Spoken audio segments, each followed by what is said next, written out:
रहीम अस्सलाम वालेकुम। आज मेरी वीडियो का टॉपिक है principal quantum number. Principal quantum number को स्मॉल n से रिप्रेजेंट किया जाता है। ये हमें 3 तरह की इन्फॉर्मेशन देता है अबाउट ऑर्बिट। सबसे पहले इसके साइज़ के बारे में, second about the distance from the nucleus and third energy.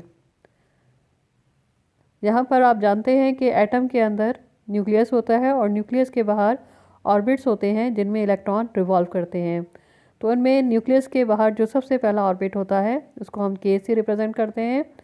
इसके बाद सेकंड ऑर्बिट को L से रिप्रेजेंट करते हैं, थर्ड ऑर्बिट को M से और फोर्थ ऑर्बिट को N से रिप्रेजेंट करते हैं। इनके क्वांटम नंबर्स देखते हैं किस तरह से हैं। सबसे पहले ऑर्बिट K है जो कि न्यूक्लियस के सबसे ज़्यादा करीब है। इसका प्रिंसिपल क्वांटम नंबर 1 है। इसके बाद नेक्स्ट शेल है L ऑर्बिट या L शेल। इसका प्रिंसिपल क्वांटम नंबर 2 है। M शेल का 3 है और N शेल का 4 है। अब यहाँ पर हम कंपेयर करेंगे दो शेल्स को, K और L को। ये है न्यूक्लियस और इसके बाहर सबसे पहला ऑर्बिट K है और इसके बाद सेकंड ऑर्बिट है L। अब हम इन दोनों ऑर्बिट्स को कंपेयर करेंगे। यहाँ पर दो कॉलम्स बनाते हैं। एक कॉलम पे हम लिखते हैं शेल K और सेकंड कॉलम पे हम लिखेंगे शेल L। सबसे पहले हम इनके प्रिंसिपल क्वांटम नंबर को कंपेयर करते हैं। शेल K जो कि न्यूक्लियस के सबसे ज़्यादा करीब है, इसका प्रिंसिपल क्वांटम नंबर 1 है और शेल L इसका प्रिंसिपल क्वांटम नंबर 2 है। इसके बाद है साइज़। तो साइज़ हम देख सकते हैं कि K शेल जो है वो L शेल के मुकाबले में स्मॉलर है, तो हम यहाँ पर लिखते हैं स्मॉलर और L शेल जो है वो लार्जर है। इसके बाद है एनर्जी। एनर्जी के लिए ये बात याद रखिए कि जो शेल न्यूक्लियस के ज़्यादा करीब होता है उसकी एनर्जी लो होती है और जो शेल न्यूक्लियस से दूर होता है उसकी एनर्जी हाई होती है। तो यहाँ पर शेल K के लिए हम लिखेंगे कि इसकी एनर्जी लोअर है क्योंकि ये न्यूक्लियस के करीब है, और शेल L के लिए लिखेंगे कि इसकी एनर्जी हायर है। आखिर में हम इसका कंपेयर करेंगे डिस्टेंस फ्रॉम द न्यूक्लियस। तो यहाँ पर भी हम देख सकते हैं कि शेल K न्यूक्लियस के क्लोज है जबकि L shell it is farther from the nucleus.